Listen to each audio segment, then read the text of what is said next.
A paz do Senhor para os irmãos. Amém. Mais uma vez é motivo de estarmos alegres pela oportunidade que o Senhor nos concede de estar na sua casa. E eu gostaria neste momento de chamá-los, convidá-los a estar de pé, para que possamos então fazer uma oração para dar início ao culto desta noite, um culto de louvor e adoração ao nome do nosso Deus. Pai Celestial, nós queremos, Senhor, nesta oportunidade, magnificar o Teu nome, engrandecer, ó Deus, porque Tu és bom em todo o tempo, e a Tua glória, Senhor, invade esta casa. Muito obrigado, Senhor, porque mais uma vez Tu tens aberto a porta, Senhor. Senhor, Tu tens nos dado a possibilidade de poder entrar, ó Deus, neste lugar chamado casa de oração, para poder, ó Deus, nos curvar diante de Ti, para poder, ó Deus, estar na Tua presença, Senhor, com os nossos corpos, ó Deus, como sacrifício vivo no Teu altar. Portanto, Deus, recebe, Senhor, o nosso louvor e a nossa adoração. Recebe, Senhor, nesta noite a nossa gratidão, Senhor, pela oportunidade que Tu concede mais uma vez de estarmos aqui, e que a Tua glória venha se manifestar de forma sobrenatural nesta noite, e que as pessoas que aqui chegaram e aqui estão a caminho, Senhor, possam ser impactados, ó Deus, pelos louvores, pela Tua palavra. Deus, que Tu possa nesta noite, Senhor, fazer proezas neste lugar, que vidas venham ser restauradas, reedificadas pelo poder da Tua palavra. Pai Celestial, tudo, Senhor, que será feito, que será realizado nesta noite, é para louvor do Teu nome. Portanto, receba, tome o primeiro lugar nesta reunião, é o que nós Te pedimos, agradecidos no nome poderoso de Jesus. Amém e amém, graças a Deus. Eu gostaria de convidar já o Ministério de Louvor, então, já com a sua participação neste momento, e logo depois nós já entraremos então no período da palavra. Amém? Deus abençoe.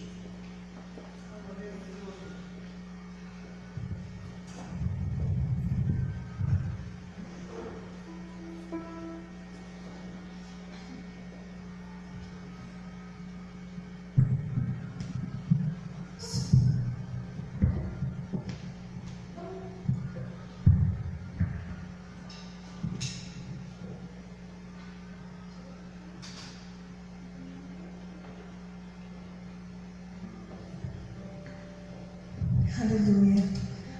Nós saudamos os irmãos com a paz do Senhor, amém? Amém. Estamos aqui mais um dia para prestar o nosso culto ao Senhor, para render graças e render a nossa adoração a Ele nessa noite. Então, se desligue de tudo nesse momento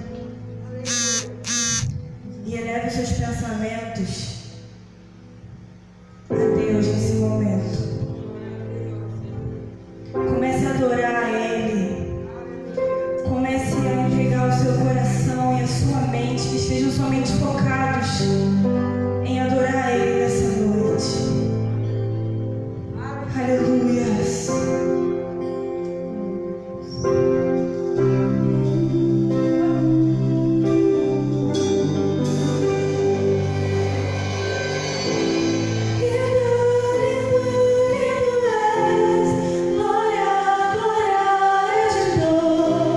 Jesus.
do Senhor se prostra diante de ti.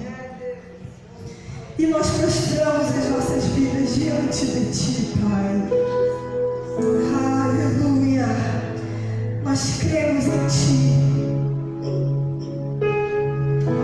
Nós cremos na tua palavra. Nós cremos que tu és o Deus Todo-Poderoso. Nós cremos que tu és a cura para a nossa alma, para a nossa vida. Então adore o nome do Senhor. Declare isso para Ele. Mostre para Ele que você crê, que você tem fé.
Estamos aqui juntos para louvar o nome do Senhor. Obrigada, Jesus.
Mas pra isso é preciso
nome de Jesus. Graças a Deus, Deus continue abençoando o nosso ministério de louvor. Estou muito feliz pela sua vida, por você estar aqui. Você que não pôde estar, mas que também está assistindo através dessa live. Que Deus, o Todo-Poderoso, também te alcance aí aonde você está. Amém? Irmãos, sem delongas, eu quero chamar já o pastor Wallace, que tem a responsabilidade de nos ministrar a palavra de Deus nesta noite. E logo após o pastor Wallace, nós teremos mais alguns hinos com o nosso ministério de louvor. Amém? Glória a Deus. E eu queria que você tivesse toda a atenção. Você que está na sua casa, por favor, não saia para tomar água agora. Esse, de fato, é um momento especial, é um momento em que Deus há de falar com cada um de nós que aqui estamos. E eu tenho certeza que cada um tem uma necessidade. E eu tenho certeza que hoje Deus supre essa necessidade em Cristo Jesus. Pastor Wallace, por favor.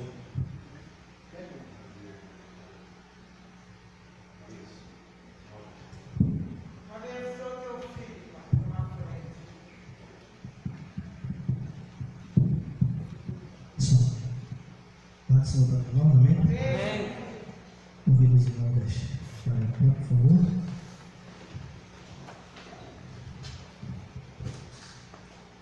Vamos abrir a palavra do Senhor, segunda Epístola de Pedro, capítulo 3.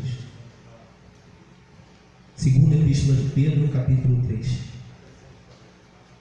Bom,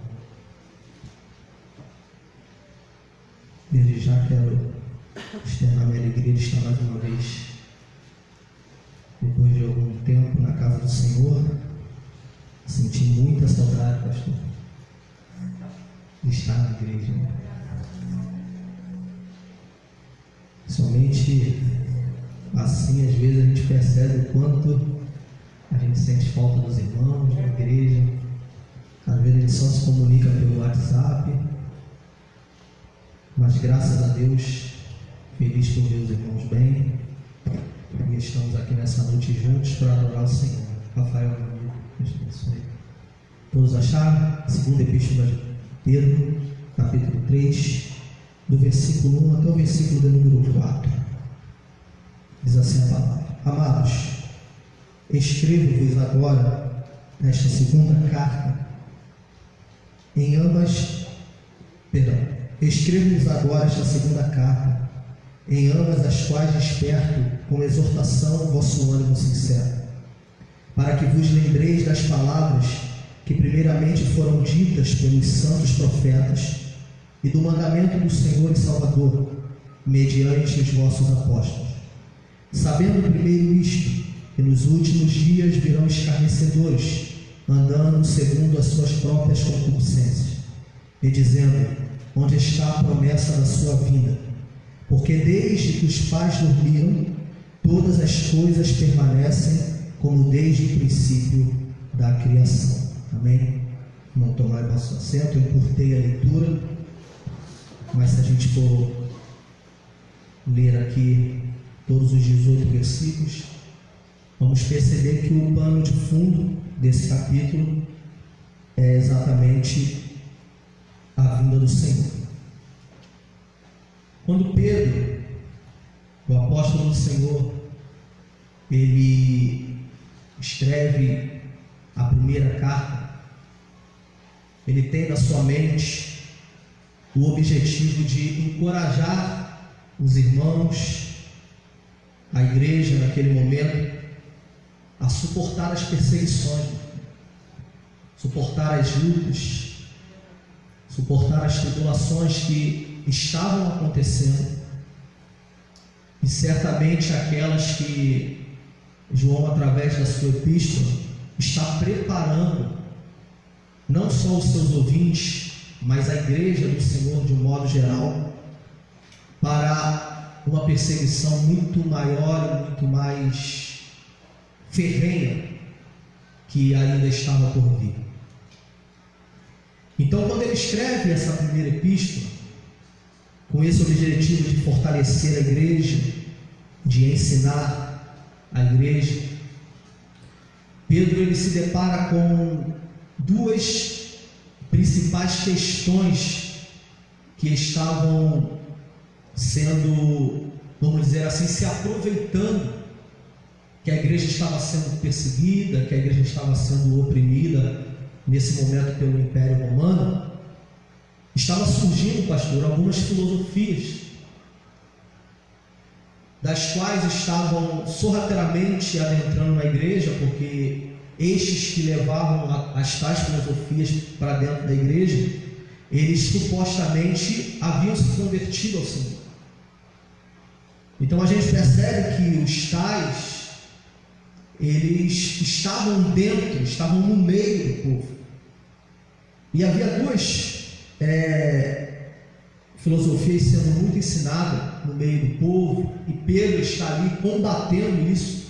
Além de preparar a igreja para a luta, para a perseguição, estava tendo que refutar os falsos ensinamentos que surgiam, em meio àquela dificuldade que a igreja estava passando. A primeira, todos nós já ouvimos falar, que é o gnosticismo, E o gnosticismo, naquele momento, através dos que estavam no meio da igreja, diziam que aceitavam, criam em Cristo, mas não bastava somente crer em Cristo, mas era necessário chegar à chamada gnosis, que era o conhecimento através do esoterismo. Então isso era uma prática, era um ensinamento que estava sendo pregado no meio da igreja. E Pedro está ali refutando isso, e ao mesmo tempo que refuta essa doutrina, esse falso ensinamento, ele também está encorajando a igreja a lutar contra isso. Então Pedro ele vai demonstrar na sua primeira epístola, através do capítulo 2, que o verdadeiro conhecimento não é através do gnoses, do esoterismo, mas o verdadeiro conhecimento está através da pessoa de Jesus. E aí ele faz esse contraponto, ensinando que esse verdadeiro conhecimento, ele era a pedra fundamental, ou ele é a pedra fundamental da igreja, da qual foi rejeitada, não só pelos aqueles que estavam pregando esse tipo de ensinamento ao povo, mas também aqueles que ao redor não, vamos dizer assim, aceitavam, não toleravam ou não recebiam de bom grado aquela palavra ensinada pelos apóstolos. E aí Pedro ele vai ensinar isso à igreja. E uma outra e segunda filosofia que estava sendo ensinada era o antinominismo. Ou seja, o que era isso? Era uma espécie de: a gente recebe a salvação pela graça, única e exclusivamente pela graça. Porém, a partir do momento que se recebia a salvação pela graça, as questões relevantes sobre a moral, elas não eram necessárias. Ou seja, a partir do momento que a gente recebia, ou que eles recebiam a salvação pela graça, tudo aquilo que era a respeito, vamos dar um exemplo, sobre santificação, na visão dos que ensinavam essa palavra, esse tipo de filosofia, acreditávamos que não era mais necessário. Se eu já sou salvo, ou se eu já recebi a graça, eu posso andar ou viver a minha vida normalmente, de qualquer maneira, viver a minha vida pecaminosa, uma vida iníqua, uma vida até mesmo fora dos padrões da Bíblia Sagrada. E Pedro, ele vem exatamente refutar isso. E é interessante que ele vai ensinar sobre a santificação, ele vai ensinar sobre os deveres cristãos, ele vai ensinar sobre o amor que deveria haver entre os irmãos, e ele vai ensinar sobre a paciência em meio às aflições. Então, quando ele escreve agora a segunda epístola, Pedro está reafirmando, está validando aquilo que ele escreveu na primeira. Ele está convocando, vamos dizer assim, chamando o povo a permanecer com seu ânimo sincero, ou seja, não deixar-se ser levado pelas coisas que eles estavam ouvindo, pelas coisas que estavam acontecendo nos seus dias. E aí eu quero parar um pouquinho aqui, para poder abrir um pouco mais o leque aqui para os irmãos, e explicado uma coisa interessante, Marquinhos, que estava acontecendo naqueles dias com a igreja. Todos nós sabemos que desde a fundação da igreja em Atos dos Apóstolos capítulo 2, até a pregação de Estevão, no capítulo 7, nós vamos perceber que até ali a igreja estava em Jerusalém. Mas a partir daquele momento, a igreja sofre uma perseguição tão grande. O bispo de Jerusalém, que era Tiago, ele morre. E a perseguição pelo Império Romano começa a castigar com tanta força a igreja, que obrigatoriamente, pastor, faz com que a igreja tenha que se mover do lugar que ela está. Ou seja, se ela só estava em Jerusalém, obrigatoriamente a luta, a opressão, a dificuldade faz com que aquelas palavras e aquele ensinamento de Jesus obrigatoriamente tenha que acontecer, que é sair de Jerusalém, ir para Samaria, ir para a Judéia e assim chegar até os confins da terra.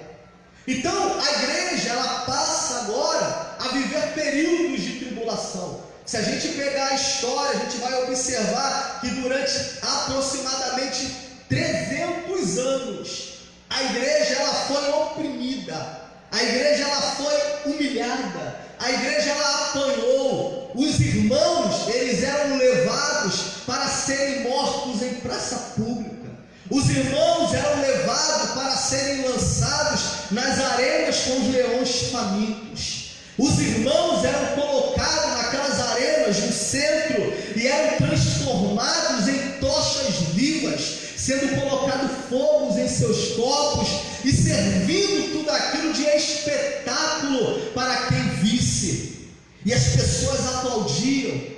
Mas o que me chamava a atenção, pastor, quando a gente vai olhar a história, quando a gente vai ver a Bíblia Sagrada, a gente percebe que quanto mais a igreja sofria, quanto mais a igreja passava por perseguição, quanto mais a igreja precisava se deslocar de um lugar para o outro, mais ela crescia, mais a palavra de Deus alcançava as pessoas. A Bíblia vai nos dizer, e a história vai confirmar, que entre o primeiro século e o segundo, o Evangelho de uma maneira tão grande, não só o território ali de Israel, de Jerusalém, mas até mesmo a Ásia Menor, chegando até mesmo na Europa, pastor. O Evangelho, ele foi levado a outras nações, a outros povos, às outras pessoas, através do sangue desses homens que deram a sua vida, que se colocaram à disposição para pregarem a palavra, repetindo até mesmo aquela mensagem de Paulo, pastor: em nada tenho como valiosa a minha vida, a não ser pregar o Evangelho da graça. Esse era o panorama da igreja. A igreja, ela nunca foi, e me desculpe dizer isso aqui, ela nunca será um bem-estar, no sentido, para não usar uma palavra incorreta, ela nunca vai ser agradável para todo mundo. As pessoas, quando olharem para a igreja, elas sempre vão achar que a igreja é um mal na sociedade. Elas sempre vão achar que a igreja, ela tem princípios e valores que não correspondem com o mundo iníquo. E por isso a igreja sempre vai ser taxada, vai sempre ser perseguida, vai sempre ser humilhada, porque na verdade a igreja está na terra como espada. A igreja está na terra para trazer luz em meio à escuridão das trevas. A igreja não está na terra para agradar ninguém. A igreja não está na terra para agradar as pessoas com bonitas e ricas palavras. Não importa se eu sou doutor, não importa se eu sou teólogo, não importa se eu tenho estudo, o que importa é que a igreja precisa ser uma igreja cheia do Espírito Santo, que esteja disposta, irmão, a enfrentar tudo e a enfrentar todos por causa do Evangelho da graça de Jesus.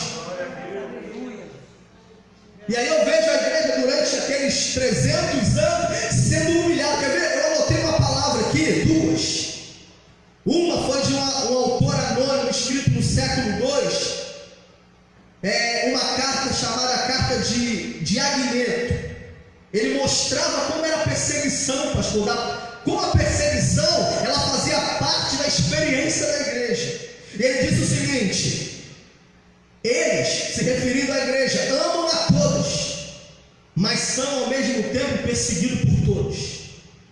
São desconhecidos e condenados, recebem a pena de morte, mas no final eles ganham a vida. Isso foi um autor anônimo que escreveu isso no século II. O século II foi, vamos dizer assim, o ápice da perseguição.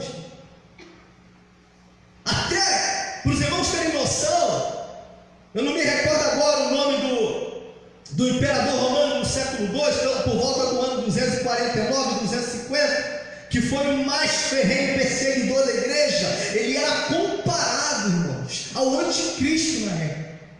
Tamanha era a fúria dele contra a igreja.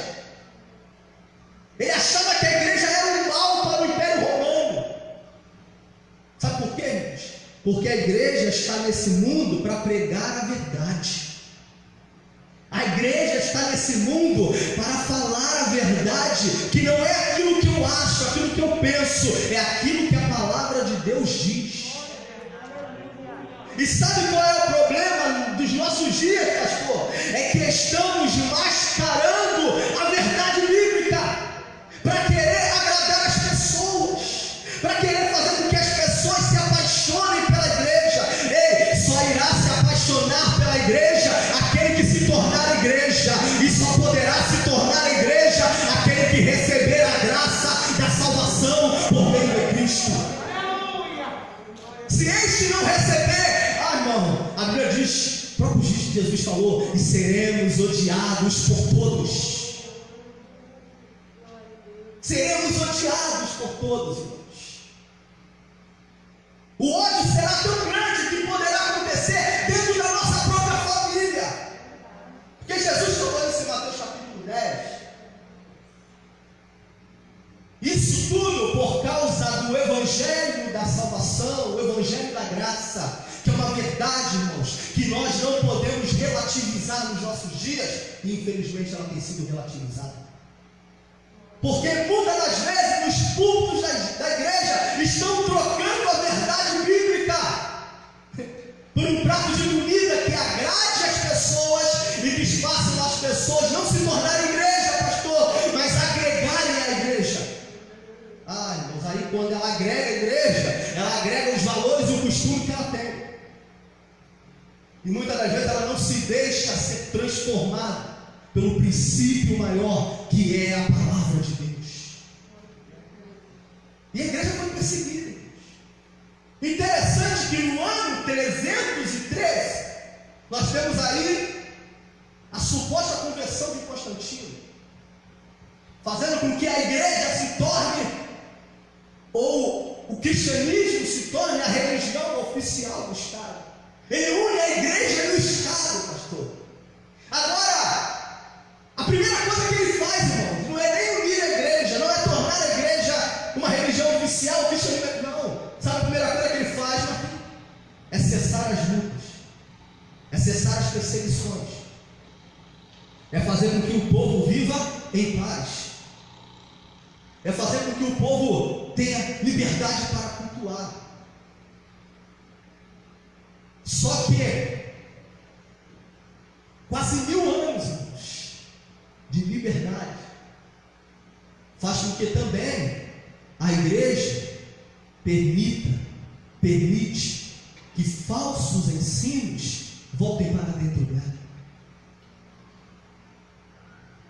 E a gente vê durante quase 1000 anos, até um pouquinho mais, a igreja perder a sua identidade. O cristianismo estava misturado, pastor. Mas sabe o que eu fico feliz, abençoados? É que pode tudo estar ruim, mas sempre vai ter um homem, uma mulher, um servo de Deus, que não vende seus princípios para o mundo. não vem antes.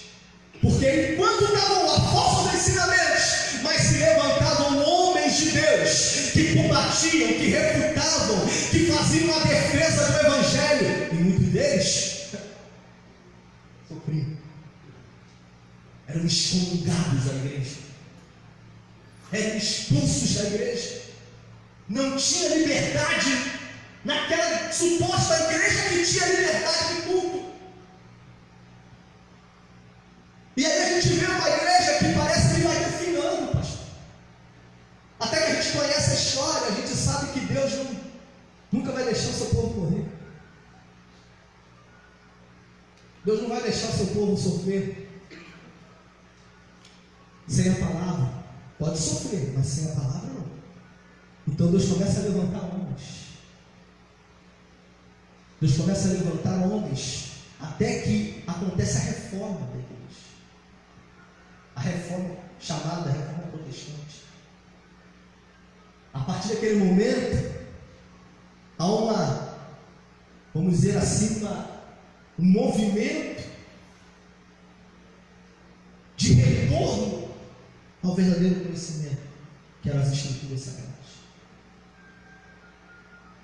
Mas eu quero parar aqui e voltar ao que eu li no texto. Olha o que Pedro diz no versículo 2: para que vos lembreis das palavras que primeiramente foram ditas pelos santos profetas e do mandamento do Senhor e Salvador mediante os apóstolos. Os apóstolos avisaram, os profetas avisaram que a igreja ia sofrer.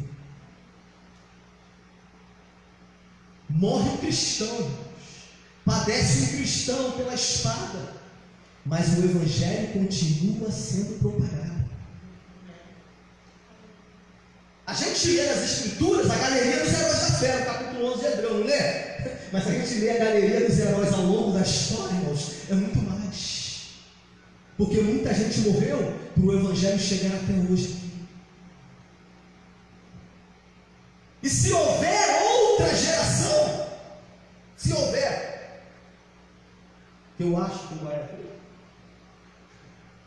Eu acho que não vai haver, na minha concepção não vai haver. Mas vamos imaginar que tenha outra. O que a gente está deixando? Qual o evangelho que estamos pregando, irmã Cláudia?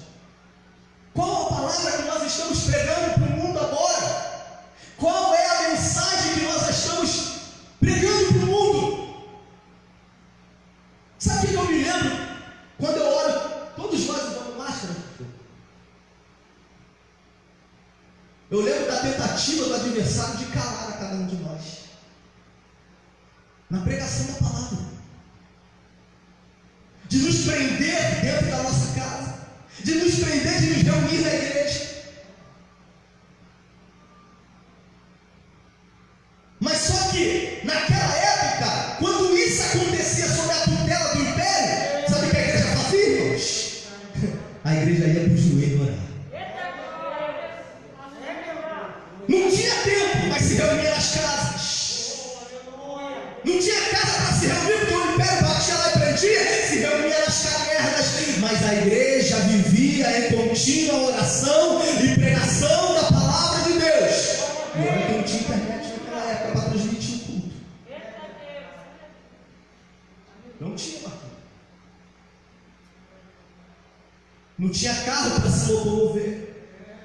Não tinha ônibus para pegar, não tinha moto. Às vezes tinha que se caminhar de cidade para cidade 30, 20, 40 quilômetros. Mas a gente vê que aqueles homens doaram a sua vida porque a palavra estava neles, impregnada neles.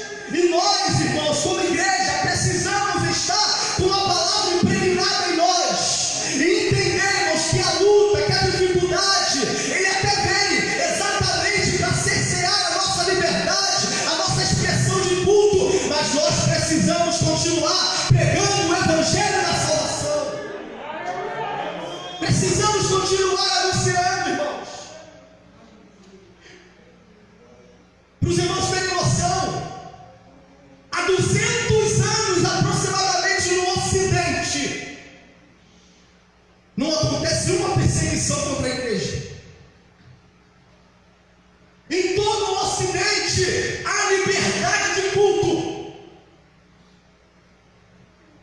Mas eu quero te dizer uma coisa: essa liberdade está sendo posta à prova a cada dia.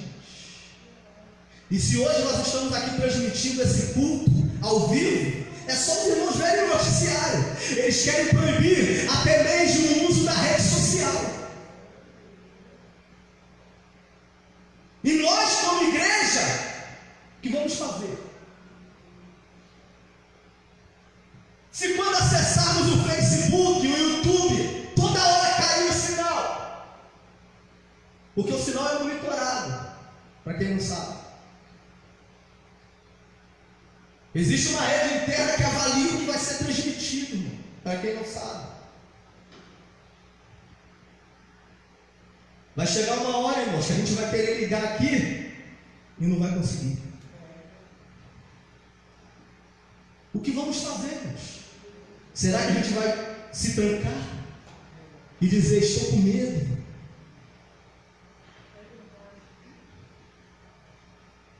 O apóstolo Paulo diz que o Senhor não nos deu um espírito de covardia, mas nos deu um espírito de fortaleza. Precisamos pregar a palavra de Deus, irmãos. Nós somos a igreja dos últimos dias, irmão. Não adianta. Nós somos a igreja dos últimos dias, irmãos. É conosco. A mensagem está nas nossas mãos. O Espírito Santo está sobre nós, sobre a igreja. Nos deu ousadia, nos deu coragem, nos revestiu de graça, de poder, para anunciar a salvação, anunciar a volta do Senhor, anunciar o reino eterno, a vida eterna. Essa comida é chateada, gente. Muito cantorzinho gospel por aí, que ao invés de estar pregando a palavra na live, está cantando música do mundo. Muito cantorzinho gospel veio fazer lá para pregar a verdade, o evangelho, dizer que o mundo está corrompido. O mundo está corrompido pelo pecado, irmãos. Mas a igreja está aqui anunciando que o Senhor é santidade, que o Senhor é fogo, que o Senhor é justiça, que o Senhor há de julgar esse mundo, há de julgar o pecado dos homens, e nós precisamos estar com a nossa vida cheia do Espírito Santo. Precisamos, irmãos. Lembra da parábola? Eu vou explicar a parábola aqui das 10 virgens. Eu não vou explicar aqui, porque não dá para fazer isso aqui agora. Mas só uma coisinha que me chama a atenção naquela mensagem, naquela parábola. À meia-noite ouviu-se um grito, pastor. Aí começa o desespero, né? Quem tem estava tranquilo. Mas quem olhou e viu que não tinha, correu para quem tinha e falou: me ajuda. Se eu te ajudar. A gente não sabe quando vai ser tocado. A gente não sabe quando vamos ouvir o grito. Lá vem o esposo. A gente não sabe. A gente não sabe quando vai ser. Mas nós precisamos estar com a nossa lamparina cheia do azeite, que é a presença do Espírito Santo. Precisamos, pastor. Irmão, nós precisamos, irmãos. A qualquer momento, irmãos, coisas terríveis acontecerão sobre essa terra.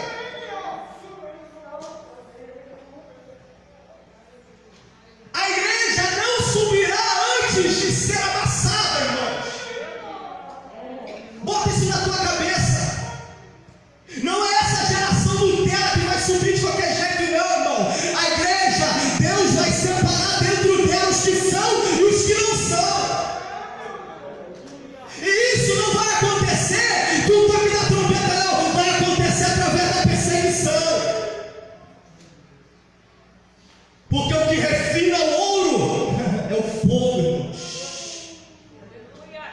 O que deixa o vaso pronto é o fogo.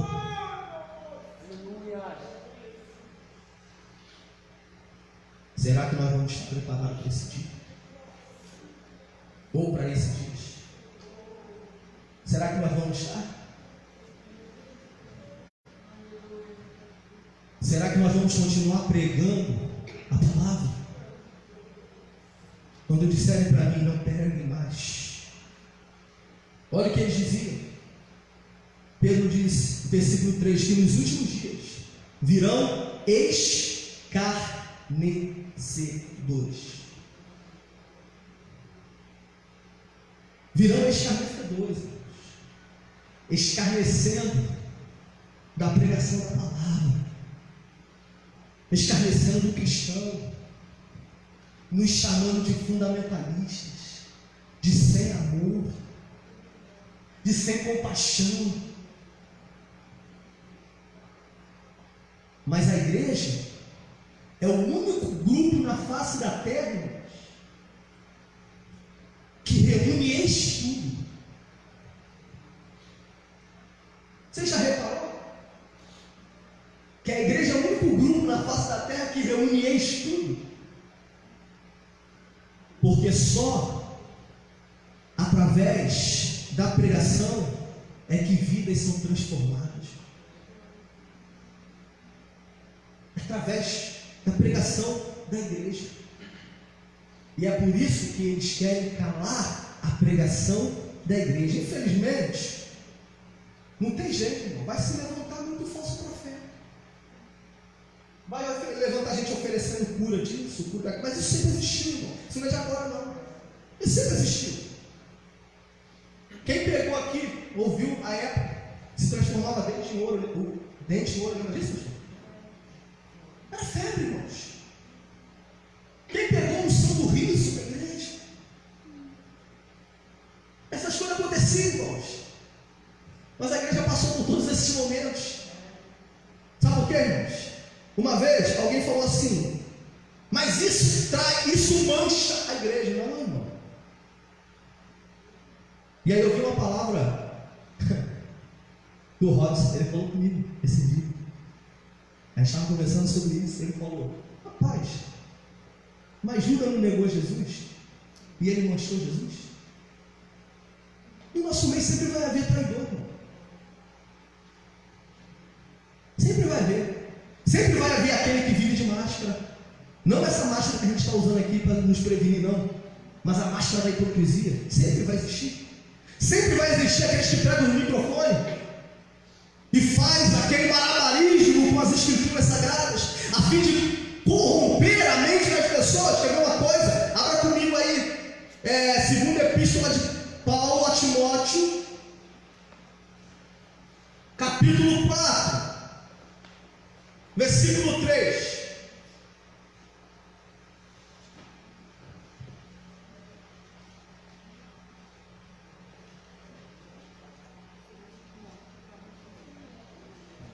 Diz assim: porque virá tempo em que não sofrerão a sã doutrina, mas tendo comichão nos ouvidos, amontoarão para si doutores, conforme as suas próprias concupiscências. Enquanto houver pessoas corrompidas, haverão pessoas pregando e corrompendo o evangelho. Por quê? Porque aquele que não quer mudar, ele ouve aquilo que agrada a ele. Ele ouve aquilo que é agradável aos seus ouvidos, criando, como Paulo diz, comichão nos ouvidos, para ouvir o que? A sã doutrina, que é a palavra de Deus. E é interessante que ele amontou, pastor, doutores.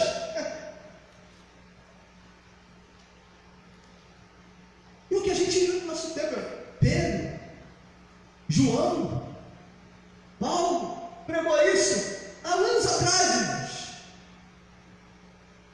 E a palavra é sempre atual.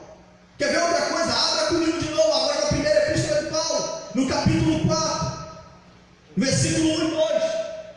Primeira epístola de Paulo agora a Timóteo. no capítulo 4, versículo 1 e 2.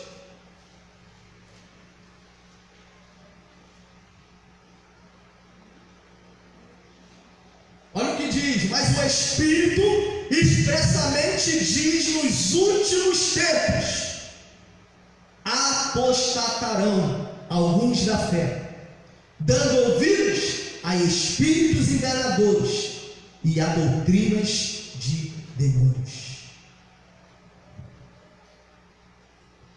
Irmãos, isso aqui não é lá no mundo não, irmãos. É no meio. Quer ver? Eu vou dar um outro exemplo. Primeira epístola. Deixa eu ver se é isso mesmo. Primeira epístola de João, capítulo 2.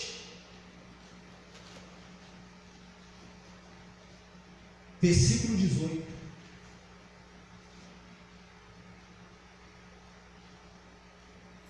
Versículo 18 e 19. Primeira epístola de João, capítulo 2, versículo 18 e 19, diz assim: filhinhos, é já a última hora. E como ouviste que vem o anticristo, também agora muitos se têm feito anticristos, por onde conhecemos que já é a última hora. Saíram de nós, mas não eram de nós, porque se fosse de nós, ficariam conosco. Mas isto é para que se manifeste que não são todos de nós. Só o versículo 20 para encerrar. E vós tendes o quê? A unção do Santo. Por isso, vocês discernem tudo. Sabe o que João está dizendo?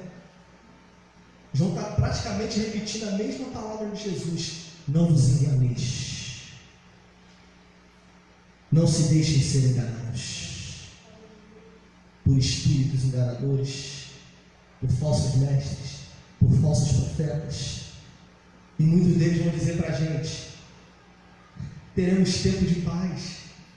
Paulo diz: quando pensais que há paz, virá repentina destruição. Paulo diz: quando pensais que está em paz, de repente virá repentina destruição. Sabe o que ele está dizendo? Irmãos, a gente tem que estar com os dois olhos abertos e com os dois ouvidos atentos à pregação da palavra, o verdadeiro evangelho. Sabe por quê, irmãos? Porque o que virá perseguir a igreja, virá, irmãos, não tem jeito. E a igreja precisará estar firme, forte e constante, para não se deixar ser enganada, para não se deixar se desviar do verdadeiro evangelho. Quer ver outra coisa? Mateus capítulo 24. Isso aqui é um texto simbólico, né? É um texto simbólico, não é um texto que todos nós usamos frequentemente na igreja. Mas olha uma coisa interessante.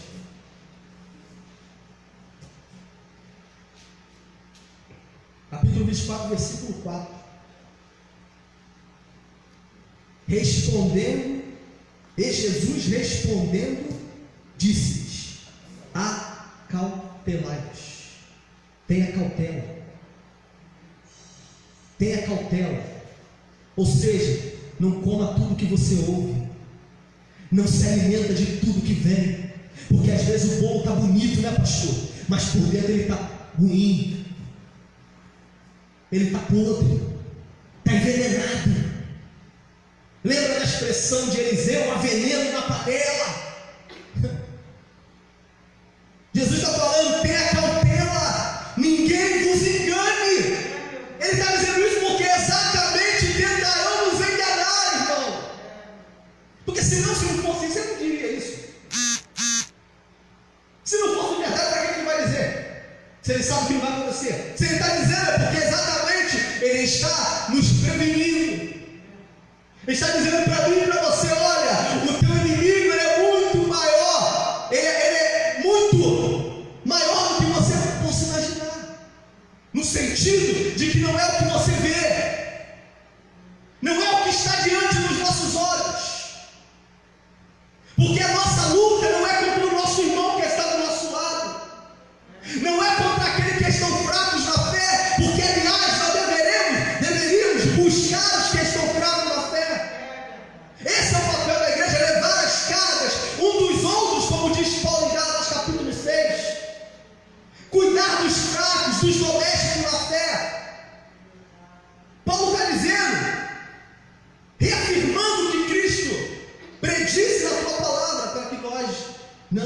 venhamos ser pegos de surpresa.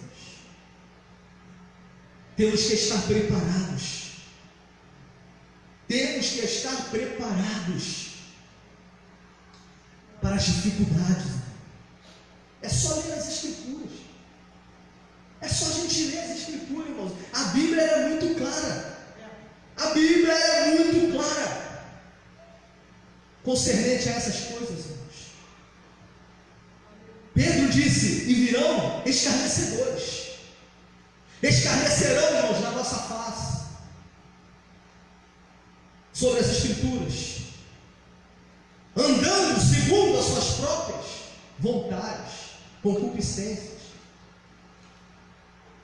Versículo 4: e dizendo: onde está a promessa da volta de Cristo? Ele não falou que ia voltar? Jesus não falou que ia voltar? Como é que é esse negócio? Desde quando nossos pais dormiram, tudo continua normalmente. Se a gente continuar lendo o discurso de Pedro, a gente vai ver o que Pedro diz. Não se engane. Olha a palavra, não se engane. Porque um dia para o Senhor é como 1000 anos. Porque a vida no Senhor será como... Aí ele diz assim, ó, está vendo os céus e a terra que agora vocês estão vendo? Se desfarão pelo fogo. Pedro diz: os céus que agora existem, pela mesma palavra, se reservam como tesouro. Primeiro, e se guardam para onde? Para o fogo. Segundo, para o dia do juízo. E terceiro, para a perdição dos homens ímpios. Aquele que pensa que nada vai acontecer, porque tem muita gente no nosso meio que já nem acredita mais. Ele vem às vezes para a igreja por conveniência, que ele se sente bem, porque os louvores cantados pelo Ministério do Louvor é uma maravilha, é uma bênção, é lindo, toca os corações, até solta lágrimas nos olhos. Mas ele já não acredita mais na volta do Senhor. Ele não acredita mais que um dia o Senhor vai julgar os vivos e os mortos. Um dia o Senhor vai repartir a terra. Um dia o Senhor julgará a terra. Você tem noção? A Bíblia diz, Paulo, que todo olho o verá. Todo joelho não quer se curvar hoje diante de Jesus, não tem problema. Naquele dia, ele vai tomar uma rasteira que ele vai ter que cair de joelho. Porque o texto diz que todo joelho se dobrará. Eu não confesso Jesus, não tem problema. Naquele dia, toda língua confessará que só Jesus é o Senhor. Só Jesus é o Senhor. Não tem jeito. É a Bíblia que diz. É a Bíblia que diz, irmãos. E não tem jeito, né, pastor? Nos nossos dias, a mensagem é essa. Não devemos nos enganar com o que a gente ouve. Não devemos nos enganar. Jesus falou lá em Mateus capítulo 24, a partir do versículo 5, ele disse que muitos virão dizendo: eu sou o Cristo, eu sou o Salvador, eu posso solucionar os teus problemas. Não vos engane. E ele diz o seguinte: não vos engane, porque ouvireis rumores de guerra. Ouvireis rumores de guerra. A gente está ouvindo rumores de guerra. Foi ouvido na primeira, que antecedeu a primeira guerra, foi ouvido no que antecedeu a segunda guerra, está sendo ouvido frequentemente rumores de guerra, terremotos, desde a fundação da terra tem terremotos. Mas o que Jesus fala? Isso é só o princípio.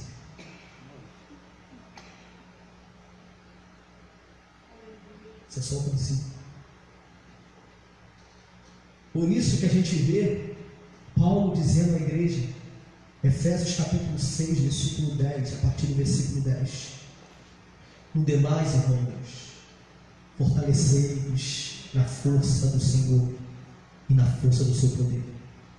Revesti-vos de toda a armadura de Deus, para que possais estar firmes contra as astutas ciladas do diabo. Porque não temos que lutar contra a carne nem contra o sangue, mas sim contra potestades, principados e contra os príncipes das trevas deste século, contra as hostes espirituais da maldade nos lugares celestiais. Portanto, tomai toda a armadura de Deus, para que possais resistir no dia mau, e havendo feito tudo, fica firme. Essa expressão, e havendo feito tudo, fica firme, ele está dizendo o seguinte: agora se prepara para a batalha. Porque quando o soldado botava a armadura, ele ia para a frente da batalha e ficava aguardando o exército inimigo. É isso que ele está falando, fica firme. Então. Fica firme. Paulo falou isso quando? Lá atrás, irmãos. Passou 2000 anos, ele falou isso. E a palavra continua viva, continua atual. Precisamos ficar firmes, preparados para a batalha. Preparados para a batalha. 7 para vocês não terem noção, antes de estourar a Segunda Guerra Mundial, quase não se ouvia falar em propaganda. Quase não se ouvia falar em propaganda. E o exército alemão, através do totalitarismo de Hitler, ele impôs uma chamada propaganda da guerra psicológica.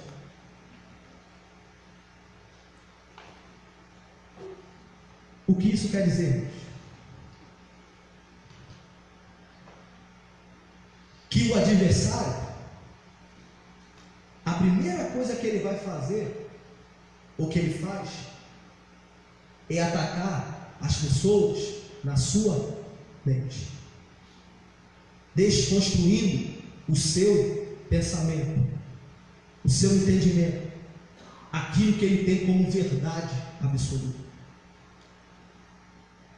Isso, se ele consegue, é 99% de chance dele ganhar na batalha. Por quê? Porque ele já aterrorizou o adversário. O adversário está preso ao medo, ao terror. Está preso a isso. E aí, quando ele está preso ao medo, ao terror, ele não tem o que? Reação. Ele não consegue agir, pastor. Por quê? Porque ele está aterrorizado nos seus pensamentos. Então hoje, irmãos, antes de haver a guerra física, porque certamente ela também vai existir, existe a guerra psicológica. E quais os meios usados pelo adversário? Os programas de televisão, a mídia, as redes sociais, as informações que frequentemente chegam a nós, para nos aterrorizarmos, para aterrorizar a humanidade. Para quê? Irmãos, quando um animal ele está acuado, ele te ataca. Ele está com medo, no cantinho, ele não vai, porque ele está ali com medo. É fácil de dominá-lo.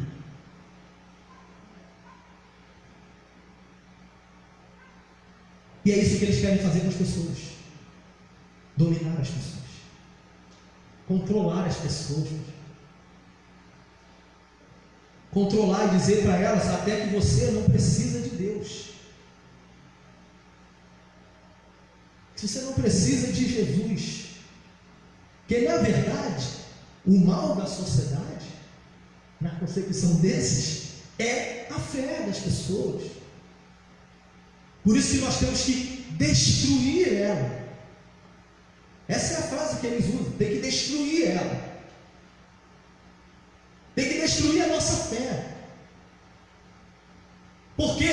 Porque destruindo ela, a pessoa fica imponente, derrotada. Mas o apóstolo João, se não me engano, diz que a vitória que vence o mundo é a nossa fé.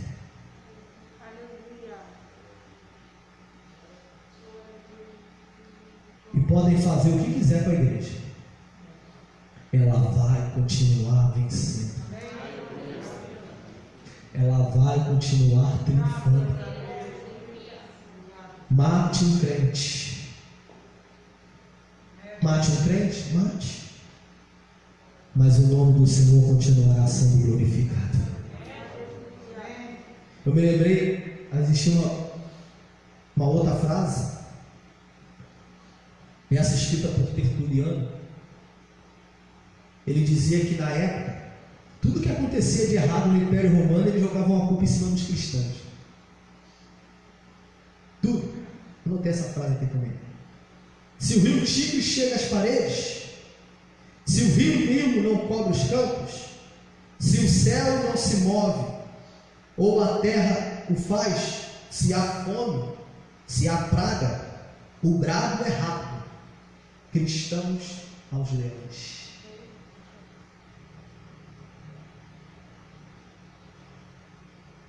E a igreja cresceu. E a igreja não teve fim. Esqueci o nome agora do cristão, que quando ele estava sendo preparado para ser morto, falaram para ele assim: nega Jesus.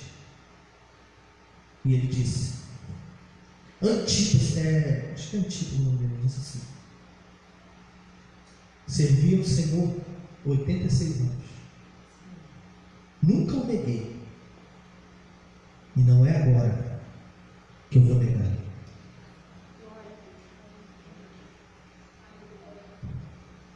Tem gente que está como aquela semente que cai sobre o pedregais, pastor.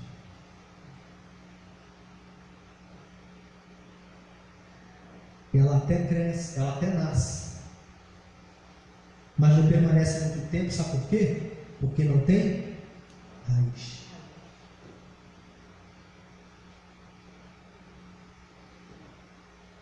Me assemelha também àquela semente que cai no meio dos espinhos. Ela até cresce, mas os espinhos sufocam. E aí os espinhos são assemelhados aos prazeres da vida, que não se querem abrir mão. As vontades carnais que não se querem abrir mão. O materialismo que não se quer abrir mão. Porque hoje, irmãos, nós estamos vivendo o tempo do materialismo. E não falo só de riqueza não, de bens não, até em relação àquilo que a gente acredita. Se eu não ver, se não for palpável, eu não creio. Se ele não for visto, eu não creio. Aí é por isso que o pessoal vende rosa, vende sal grosso, vende toalha, vende... Por quê? Porque as pessoas querem ver. Mas Jesus falou: bem-aventurado o que não viu, mas creu. Bem-aventurado é o que não precisa tocar, mas sabe que mesmo que não toque, ele será tocado. Bem-aventurado é aquele que fala, parece que está falando ao vento. Às vezes a gente pensa, alguém pode pensar assim: cara, um bando de louco, falando com quem não está vendo. Não tem problema, a gente pode estar falando até com quem a gente não está vendo, mas a gente sabe que Ele está nos ouvindo. Eu não estou vendo Ele aqui nessa noite visivelmente, mas sabe por que eu creio que Ele está aqui? Porque quando eu olho para a tua vida, eu vejo que você está de pé.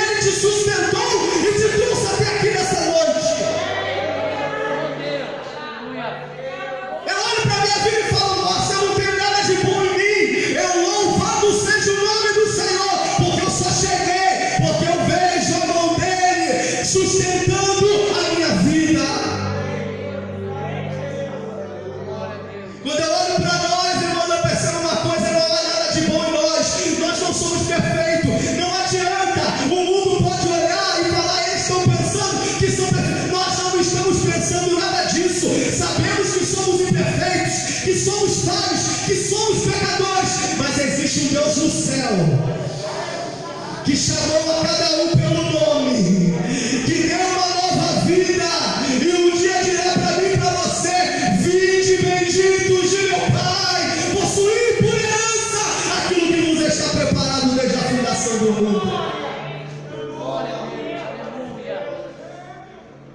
Essa é a nossa certeza. Essa é a nossa certeza, irmãos. A certeza de que um dia nós estaremos olhando para Ele face a face.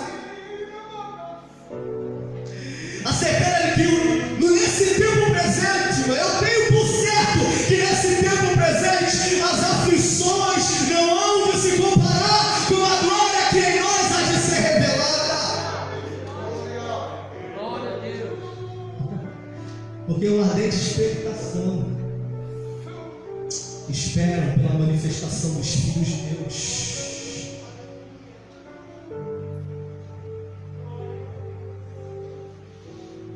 Não importa, irmãos, eles podem até nos perseguir, podem dizer que vão fechar tudo, que não vão tentar impedir o nosso culto, mas a igreja continuará de pé. Vai continuar. Porque o que sustenta a igreja, deixa eu te contar uma coisa, não são as colunas. Essa daqui não. Não essa aqui feita de cimento, pedra, areia, não. Sabe o que sustenta as colunas da igreja? A pedra fundamental dela. Aquele que é cabeça da igreja. Glória a Deus. Aquele que é o esposo. Aquele que é o noivo, pastor. Aquele que a igreja aguarda ansiosamente para ouvir a voz dele naquele grande dia. Mas vocês são um bando de maluco mesmo. Estão esperando por uma coisa que há mais de 2000 anos falaram do que aconteceu. Ele pode passar mais 2000. A igreja continuará acreditando, porque ele disse que ele voltaria para buscar a sua igreja. E se ele disse, não importa quanto tempo passa, eu posso até morrer, mas a minha fé permanecerá firme, constante, abundante, que um dia ele virá buscar os vivos, e aqueles que morreram ressuscitarão e serão transformados.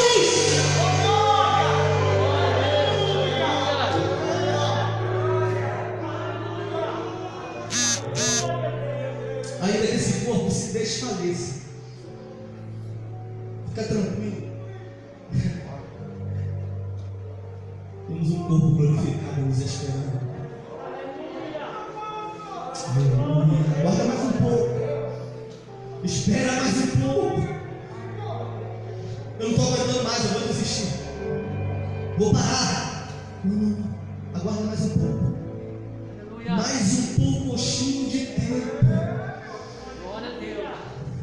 Ele não tardará, ele virá. Espera mais um pouquinho. Mas olha, eu sirvo ao Senhor 50 anos, 60, 30, 10, 1 ano, 2 anos, não estou aguentando mais. Aguarda mais um pouco. Eu te garanto uma coisa, está difícil, mas ele ainda continua segurando a cada um de nós pelas mãos. E está dizendo essa noite: não temas, porque eu sou contigo. Não se atemorize, porque eu sou teu Deus.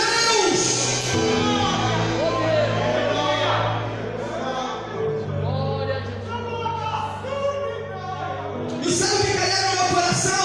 Que isso não é a minha voz, não é a minha palavra, porque a minha palavra ela muda, mas existe a palavra dele que não muda. Ele é o mesmo ontem, hoje e será eternamente. Ele não muda, nele não há sombra, não há variação, não há mudança. Ele permanece o mesmo. E essa é a minha confiança, essa deve ser a confiança da igreja, de que ele permanece fiel para aperfeiçoar e para cumprir em nós toda a sua palavra. Para encerrar, Mateus capítulo 14, perdão, João capítulo 14, versículo 1, gente. sobre o vosso coração. Credes em Deus, credes também em mim, diz Jesus. Na casa de meu Pai há muitas moradas. Se não fosse assim, eu vos teria dito: vou preparar-vos. E se eu for e vos preparar lugar, virei outra vez e vos levarei para mim mesmo, para que aonde eu estiver, estejais vós também. Nós somos a igreja que irá morar com Ele. Nós somos a igreja que está aguardando ansiosamente para chegar naquela morada preparada desde antes da fundação do mundo. Aquela morada que está reservada para mim e para você.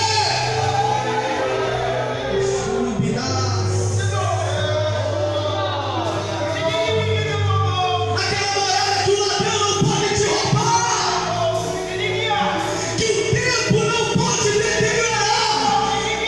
Cairá chuva, terremoto, vento, rio, violência de águas, mas não pode derrubar a morada que Deus preparou para você. É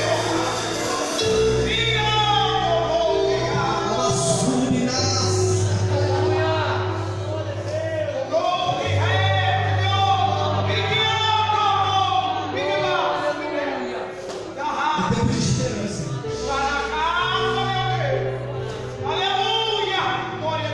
Prometo que agora no céu, só mais um texto.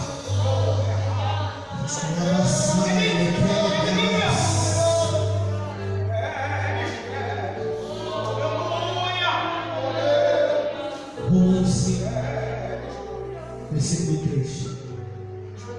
E se não somente isto, mas também nos gloriamos nas tribulações, sabendo que a tribulação produz paciência.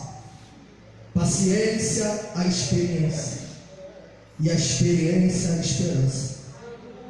E a esperança não traz confusão, porquanto o amor de Deus está derramado em nossos corações pelo Espírito Santo que nos foi dado. É por isso que a gente não vai desistir. É por isso, pastor, que a gente não vai desistir. Ainda que a gente esteja lá embaixo, por causa da luta, eu acredito que a mão dele vai estender para você, beleza? Eu te coloco de pé, luz. Tu é meu filho, tu é minha filha amada. A esperança não traz confusão. Que Deus abençoe a igreja do Senhor. Que Deus abençoe as nossas vidas. Que nos sustente, que nos fortaleça, que nos dê da sua graça, da sua força, do seu poder. Eu preciso, Senhor. Nós precisamos ser cheios do Espírito Santo. Nós precisamos ser cheios do Espírito Santo. A gente peca, mas quando olha um texto como esse, ele derramou o amor dele em nossos corações, pelo Espírito Santo. Eu olhar para a gente e falar: eu estou de pé, porque o Espírito Santo está dentro de mim. E o apóstolo Paulo vai dizer que o Espírito do Senhor testifica no nosso espírito que somos filhos de Deus. E o Espírito clama dentro de nós: Abba, Pai. Significa paizinho querido. Deus abençoe essa igreja. Amo todos vocês, irmãos. Amo todos vocês. Que Deus abençoe a vida de cada um. Pastor, Deus abençoe a vida do Senhor. Obrigado.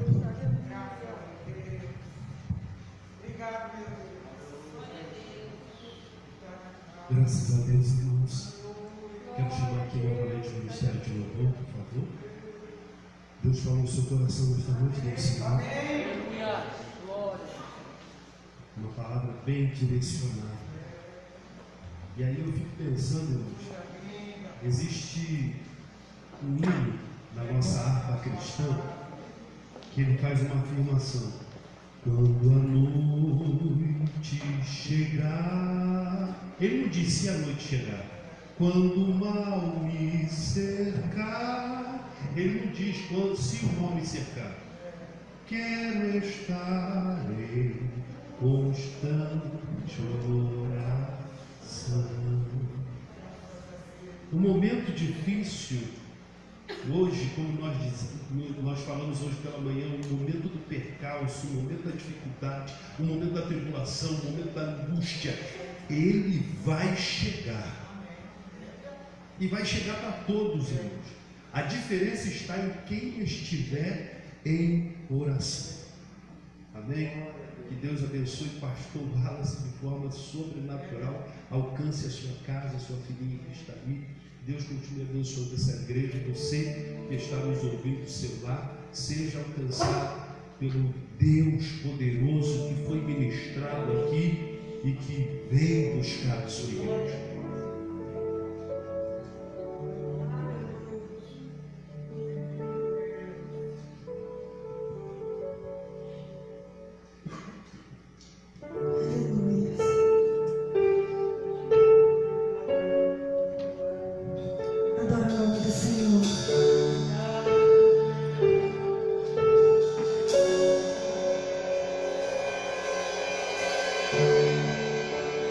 Mostra-me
momento, enquanto o ministério de louvor canta mais esse hino, eu quero te dar a oportunidade de ofertar nessa casa mais uma vez.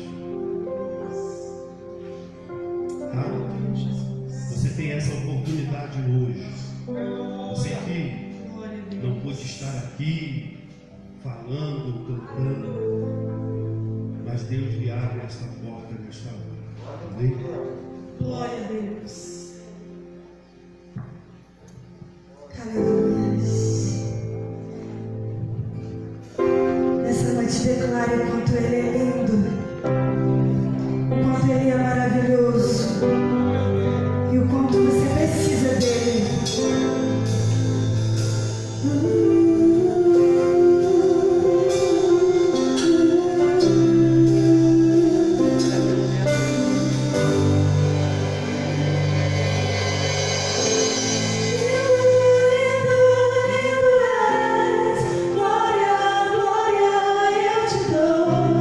Jesus.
seu coração? Você vai sair daqui alegre hoje? Graças a Deus. Eu quero agradecer a cada um dos irmãos que compareceram a esta reunião nesta noite. Quero agradecer você, nosso amigo, nosso irmão, que está nos acompanhando através dessa live. Que a poderosa mão do Senhor permaneça sobre a sua vida e lhe proporcione uma semana de vitória, uma semana de bênção. Eu quero aproveitar aqui e convidar o meu amigo, pastor Reginaldo. Por favor, venha até aqui à frente. Vai estar fazendo a oração final e nos impetrando a bênção apostólica. Eu acredito que todos conheçam aqui. É desnecessário a apresentação do pastor Reginaldo, um homem de Deus que Agostinho realmente conhece e respeita. E está aqui esse homem de Deus. Eu quero mais uma vez agradecer a você e lembrar você, na próxima quarta-feira nós estaremos aqui num grande culto público de adoração ao nome do nosso Deus. No próximo domingo estaremos aqui novamente pela manhã, uma grande escola bíblica dominical. Se você não pôde estar aqui hoje pela manhã, veja lá no nosso canal do YouTube, ou veja no Facebook da nossa igreja, e você vai conseguir acompanhar as nossas lições que são colocadas lá. Mas no próximo domingo, 9 horas da manhã, nós estaremos aqui numa grande escola dominical, e às 18 horas, um grande culto de louvor e adoração a Deus. Amém? Pastor Reginaldo, por favor, pega aquele microfone vermelho com o filho, por favor. E agora, irmão, o pastor vai estar orando e vai estar impetrando a bênção apostólica. Amém? Amém. Vamos abençoar.